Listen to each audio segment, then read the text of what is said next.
say happy beginning of the week. We got a studio full of spectacular people, including Mr. Robert Osborne of Hollywood, who is the critic and columnist for Hollywood Reporter, and he's written the 50 golden years of Oscar. And Bill Williams is here, and Exa, who's a big star around town.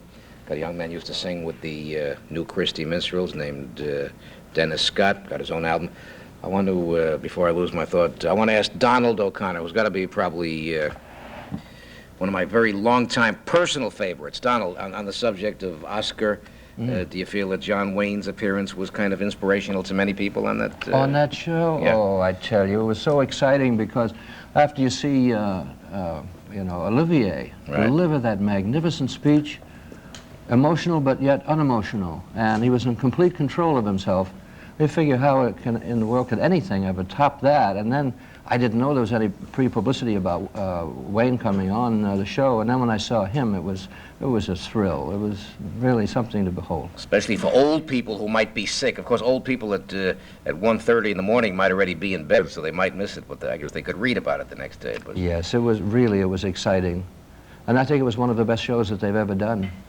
Had to be good. My guest is Donald O'Connor, who has been the star of so many great movies, and as I said, a very, very personal favorite of mine. Donald O'Connor, to me, is kind of nostalgia and the present and the future all rolled up into one. Thank you. All rolled up, yes. All rolled up pretty good. Yes.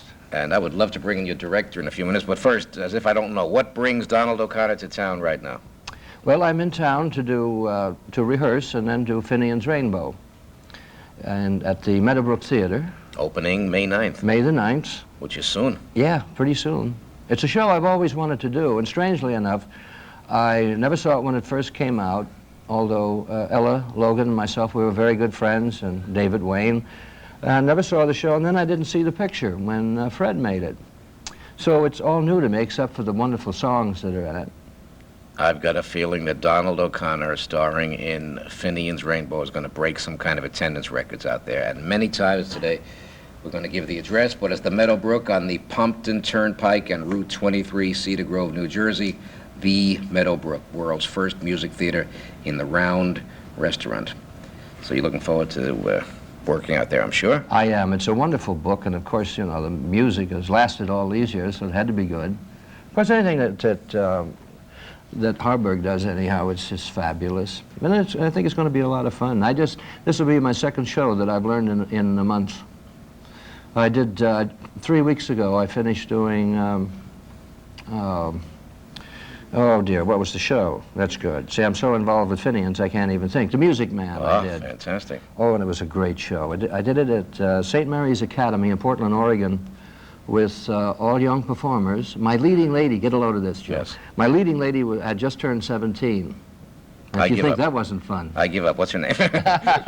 Well, I hope that she'll have a name that you'll remember, because she's a wonderful girl and fine talent. All those kids were fabulous. My guest is the kid who I could do 8 weeks in depth with you. I just want to be alone with you for a while, though. And then, now, what's the director's name? Larry. I want to bring Larry. Yeah, Larry's here. Larry, just a little fella. Not right away, Larry, but I want. He's just a little fella about 7'9", I think. 7'9". He's still growing. That Mr. O'Connor has never been more nimble-footed than in Finian's Rainbow. Donald, when Bing Crosby, you know, he made one of his last appearances here, and he spoke about you. When he sang "Small Fry" to you and "Sing You Sinners," was that one of your first movies? That was the first picture. We were working, you know, I come from a vaudeville and circus family, and I was working with my brothers, and they needed a kid for the picture "Sing You Sinners," and I fit the bill. You were very young. Yeah, 12. I was 12 years of age. And it was very difficult working with Bing later on when I did Anything Goes with him, because there I had to be his buddy, and here, you know, I was looking up to him more or less as a father figure, then getting on the same footing with him as a pal. Right. It was kind of difficult. It threw me a little bit working with him that way. If he had lived, you might have wound up playing his father. His father, exactly. He got younger all the right. time. Got to ask you the obvious. The whole world out there wonders the Mule era. I've got to ask Donald O'Connor about the Mule era and Francis the Mule. Did you ever feel you were being upstaged a little tiny bit by a mule? No, definitely. But you had to worry about which end. Yeah, well, I tell you, Francis, working with Francis, I was doing all of those big musicals at that time, and then I'd go over and I'd do a picture with Francis, And at the time, I didn't particularly care for it. I'd been making those big budget musicals, Big and then ones. I'd go back with the Jackass again. Right. That has nothing. I have nothing against Francis. It's just that when I speak of that, I don't Right. mean to be disparaging or anything, but I thought it was a bring down. And now, looking back on it, they weren't in competition with one another. If anything, Donald, after Francis, you even went into bigger pictures. I think the Francis era was not a bad era for you so far as It was marvelous. Right. It was marvelous because I was hitting a completely different audience with the Francis pictures than I was with the other pictures. You know how many studios and how many jobs you saved with that? They made more money than you talk about Deanna Durbin saving a studio once. You saved a studio too with that. Right. Francis. Matter of fact, saved twice with a Twice. gal that you know, Peggy Ryan, in those days before I went into service. Right. That was the first time, and then the second time was with the Francis series. But you never forgot when you were with Francis how to deal with real people. I figure if you made enough Francis pictures, you'd forget how to act with Well, it was very, Real very, people. I tell you, after a while, working Yeah. with a mule, because I'd be concentrating on the mule's mouth all the time. Then I'd Right. hear Chill Will speaking. He'd either be on the side of me or behind me. Right. And then when I'd start to work with people and they were right, the sound was emanating from their mouths, it threw me. Yes. I used to, it was a little strange. Got used to it. Yeah. Donald, are you now, or have you been through the years happily married in a place where happy marriages are not that frequent? Well, I've been married now, we'll be going on 23 years. In California. Uh-huh. My wife usually travels with me, but she'll be coming in probably in about 3 or 4 weeks. Oh, fabulous. She's always right next to me. You know, I collect movie magazines, and you're on a lot of covers, a lot of Donald O'Connor. Have the fan magazines been kind to you? I mean, romantically and critically. I love to get Oh, yeah. stars' feelings on the magazines. Yeah, see, I've never been the type of person that you really could pick on. There was nothing about me that you could. And certainly my private life hasn't been that, either horrendous or exciting. With my impudent face, a lot of people are afraid to pick on me, too. I once read, Donald, where there was a story about you. No, you were having a fight with your wife or something. I read this once. And Which one? number one Oh, or the two. one, first one, yes. Down the line. And I've only been married twice. twice, I know yeah. that. And the fan magazine begged you to stay together and stay happy, because their current issue, it was coming out soon, it said Donald O'Connor's Yeah. happy marriage. That's right. Yeah, well, that was the thing. Because really, I always work. Right. And there isn't really that much to write about me, and it's kind of hard for a guy that's doing your P&R. It wants you to be controversial, something they can talk about. Public So relations. a lot of things are manufactured, really. I know. And I usually mind my own business and go about my work. That's it. Has your life been, in any sense, a series of comebacks? What you're doing now, is that a comeback? Definitely. Really? Oh, yes, yes. See, when I was a child, when I was 12, I went through that first phase until I was around 14. Then I left pictures to go back into what was left of vaudeville Right. at that time with the family. And then I was going back to Hollywood to resume my career, what was left of it at that time. And my brother Billy died, so I stayed with the act. And then later on, I went back to do all those pictures with Peggy Ryan. And that was another phase. Many phases. Yes, and then the next time after I got out of service, that was another phase. And then, of course, with the years, I have to keep up with those And and to do Donald, the things that And are best. you're so young now. It's got to be amazing when people hear the names of certain people. They figure he's got to be 60, 70, 80, 90. Then they check it out. They find out you're maybe approaching 50. You know what I'm I'm saying? 52. But I've been in the business since I was 3 days old. It's just that the name has been around a long time, and people really think I'm much, much older than I am. What could have been? That's what I just meant. Yeah. It's amazing about venerability. People assume. Yeah. What could have been the first song Donald O'Connor ever sang in vaudeville at any age? First one I did was Keep Your Sunny Side Up. Oh, I love that song. That was the first one. Hide the side that gets blue. Yeah, that's it. That was my first song. Then, let's see, I did that for about 6 years, until I think I was 6. Then, after that, I did, I saw on your logo there with Ginger Rogers, I Right. did one of her songs. I'm putting all my eggs in one basket. Dum-dum-dum-dum-dum-dum-dum. Did that one In vaudeville. in vaudeville. Right. Yeah. Did you ever have the kind of a mother or a father who would schlep you around to the agents, or was it? Or, Well, if Mother wasn't working in the act, and if she Right. had time, Right. but Mother was never a stage mother per No. se. She always had to be there because of the law, that's number one, and of course she always wanted to see any one of the kids become a success. right. But she was never really the pushy kind. She just wanted me to be as great as I possibly could. Not many, Donald, have made that transition as beautifully from kid star to adult star. And it's, except maybe for Jackie Cooper. Do you know Jackie Cooper quite well? I don't know him well, but I've known him over the years. He's good. But it is difficult because, as for instance, like I'm more known as a song and dance man or working with a mule than anything, and then to try to get into the serious acting department, you're classified as a, you know, singer and a dancer. As a hoofer. You have been called, Donald, by many of the important critics, the best, greatest dancer in the history of movies. Now, when, do you blush when you're? I mean, how do you say to yourself, you wish they wouldn't say that because you feel that Fred Astaire or Gene? I only wish it were true. That would be great. No, I have the ability to fake various styles, and I'm only a composite of the other people that I've seen. So if you see me dance and I remind you of somebody, that's who I'm trying to imitate.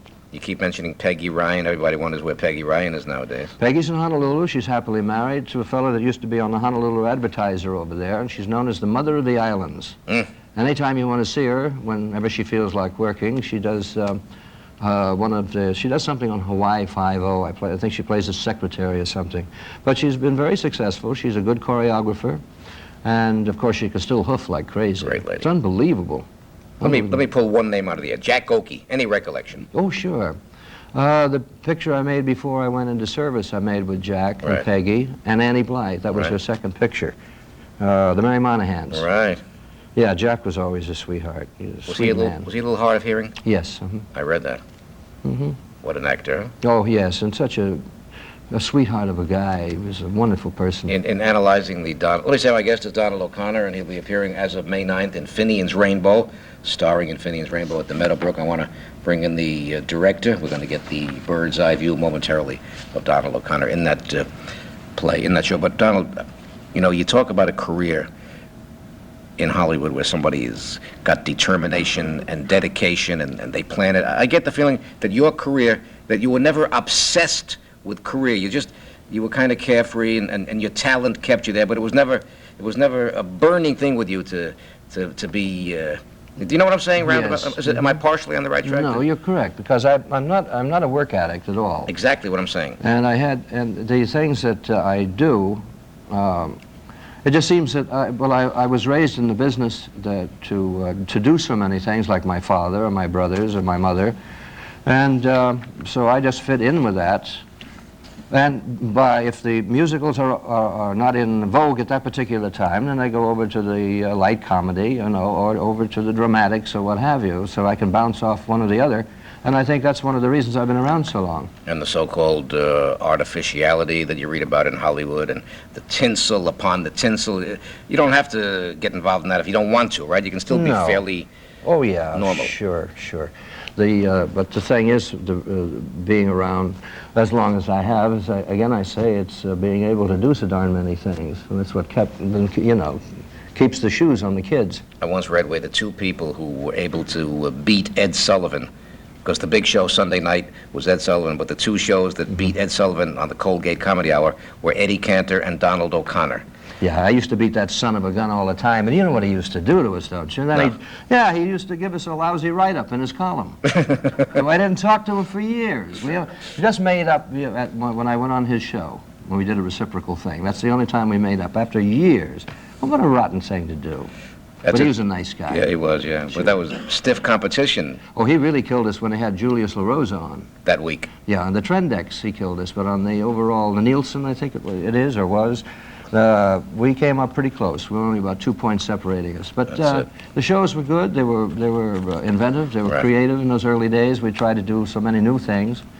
They were good shows, Eddie and myself. You were an old man there, about 24 years, 23 years of age, maybe. I think so. The first one I did, I think, was 1950. Much younger. That's incredible. Was TV rougher than movies in those days, would you say? Oh, definitely. See, if you remember, Joe, we had to do those shows twice. Right. Once for the East Coast and once for the West Coast. Right.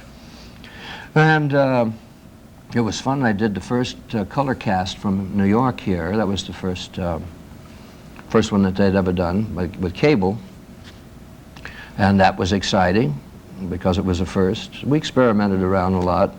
Pre-recording, for instance, had never been done before. We did that. Little Bob Warren was on. Bob Warren is a good writer and arranger. Yeah, we did a lot of those shows together. My guest is Donald O'Connor, who is a very, very special superstar before that word even became popular. And how about you setting the scene? I would love to bring in your director. He didn't want to come in, but I figured that you've gotten to meet him a couple of times, The right? world is getting tired of tall people. Yeah. It's got to be a gland condition, makes you It has say to be. so. So, Larry, Yes. what do you want to now? What do you want to say about Donald? Now, the name one more time, Larry. Larry Alford. Spell it once. Alford. And I've seen that name in print many times, not only for musicals but for dramatics. Yes. I primarily work dinner theater industrial shows. I've not had a New York show. This is really the closest show that I've ever done to New York, so I'm very happy to have such a terrific talent to work with my first show that's going to be reviewed hopefully by some New York critics. Guaranteed, Larry. And what do you want to say about Donald and about the play? And let's, not that he won't be sold out anyhow, but let's sort of fortify it. What do you want to say about this young man? Well, I think he's perfect for the role of Finian. He said he'd never seen the play and he had never seen the movie. Play originally done in 1947 with Albert Sharp as Finian, and then the movie, of course, with Fred Astaire. And Mr. Yip Harburg has been very kind to say that we can use some of the original stuff from the movie in our play, so we're going to design it around Mr. O'Connor singing and dancing a little more than was originally done by Finian in the play. How many in the cast about? 22. We auditioned over 300 people here in New York to get the cast of 22. Wow. You see now, Joe, the difference between us, other actors, anything I ever auditioned for. Now, if I'd been on that audition, I would never have gotten the part. Never. Never. Anytime I'd ever tried to do anything, like here, when Peggy Ryan was doing Meet the People, I auditioned for that show, didn't make it. Best Foot Forward I auditioned for, didn't make it. I auditioned for those soundies that you put in the dime. Right. And didn't make that either. So my career was always something I really never went after. It was just by accident. That's what I said before. They pursued you. It was your talent that kept you there, but so you were never that obsessed. That's the only word. That's right. I was very happy in the numbers racket. I didn't want to do those other things. Checking hats in the synagogue. Sure. Donald O'Connor, my friends. Donald, could I ask you if there's one favorite Donald O'Connor movie? I would say, well, every picture I've made has been fun. Right. And they're all different, the type of fun that you have. Francis' pictures were a lot of fun, but I would say overall, because of the people involved, was Singing in the Rain. Would Make 'Em Laugh? Mm-hmm. Famous sequence. Yeah, that one. And, of course, working with Kelly and working with Carol Haney and with Jeannie Coyne. Ethel and Merman? Stanley, and, A lot of Ethel Merman stuff there, right? well, not in that, and Singing in the Rain. That was later with Call Me Madam. I mean with Call Me Madam. And how about There's No Business Like Show Business? Yeah, You were in that. yeah. That Tell was, them the Ethel Merman story about recording for Call Me Madam. I thought that was very Oh. interesting. well, I did the first part. I hear singing and there's no one there. And that whole part where it's nice and slow. And I wanted to record right in the middle of the orchestra. So Newman said, well, we've never done it that way. And I said, well, I can't stand working in an isolation booth, singing. So he said, fine. So I did the whole front part, and they took that part, they printed it, then I had to pick it up, and that's where Ethel comes in. And Ethel was right next to me. Well, when she started, you don't need an light, well, the ear went. So then I moved over about 6 feet. We started it again. Well, I wound up in the isolation booth, and she wound up down recording it right in the middle of the orchestra. That is great. We had Alan Jones here once. He told me that once he was about to sing, from The Firefly, and you hear click, click, click, click, and then, it was pre-taped. And what do you think the director played? Nelson Eddy singing Our Sweet Mystery of Life, to throw him off. Little practical jokes like that. Sure. All I Keeps want- the heart pumping. Keeps the heart going. Do you know who made their Broadway debut in Finian's Rainbow Revival in 1955? He now has a talk show, syndicated. Who's that? Merv Griffin. That's right. He played Woody Mahoney. He used to sing with Freddie Martin about that time, too, with Freddie Martin's orchestra. Yes. He So I played don't have to ask opposite you. Helen Gallagher in the Great, show. good lady. Yeah, Good lady. terrific Larry. talent. I don't have to ask him his plans for the next month or two, right? Right. My advice is to catch. You were in Vegas even before the era of superstar. Tell me any other part-time activity of Donald O'Connor besides acting and singing. You got to do some writing, and I got the I feeling. do. I'm completing a thing I've been working on for a long time, and just have about 2 more weeks on that. Right. And I hope to direct it, and also I won't be in it as For an a movie? actor. For a film? For a movie for TV. Oh, That's why I would like to see it. Although I do think it's a good property for regular, general or theatrical release. And then I have 3 other properties which I've been working off and on as far as the writing. And of course, I write music. And outside of performing, I just don't do anything at all. I just hang around. That's all. And stay happily married in a place where, That's it. Where it's not that easy, right, Donald? That's it, yeah. I wonder if you got any recollection of. I had you here when I was when the Buster Keaton movie was. You were either Yes, you were with Buster Keaton on this panel. You portrayed Buster in the movies, and that was. That's right. I did Buster's supposedly his life story, and at that particular time, after that picture, I didn't want to make any more films. It was a lousy experience for me. Really? It was dishonest. I mean, it's an entertaining picture when you look at it, but they lost the dimension. The most important person, they lost Buster Keaton. They never really did his life story. It was almost like Keith Brazell with the Eddie Cantor story. It wasn't the right It wasn't the right. Something got lost. Well, I don't understand that because Cantor was there all the time. Now Buster didn't have that authority. Right. You see, he was in a little bit of trouble at that time. And here you're dealing with a man, not only his great genius, he was the D.W. Griffith of motion pictures. He was, right. Of comedy. And that's just one side of him. But then you go into the man himself. So we were raised quite a bit alike. In the Family Act, when I was born into it, we did a comedy knockabout act. And Buster and I, our lives parallel one another in that area. Right. And Buster had a fantastic life, exciting, wonderful, and everything else you can think of. And not to have that fulfilled on the screen, there was to me, I wanted to quit after that. I didn't like the director, didn't like the writing, I didn't like anything, because it was dishonest. But the movie didn't do that bad. It did not do that bad. Anyone that didn't know what I did, or anybody else close to Buster, Right. well, they'd never know the difference, but I did. And I had to portray him. I know. I've got some, I save old theater programs, and I've got some where it says the O'Connor family, the royal family of vaudeville. That's right. That was a famous billing, right? Sure. And it used to say that they used to do barrel jumping. That's right. Most people think when barrel jumping, ice skaters jumping over barrels, Right. but they used to jump, they had regular sugar barrels, and they never used trampolines in them. Kind of a lost art, huh? Yes, and my father and my brothers were known as the Nijinsky of acrobats. Is your mother around, Donald? Mother's alive. She just had her 90th birthday, and she went over to get her driver's license, and she would have passed, but she forgot her glasses. She couldn't read the chart.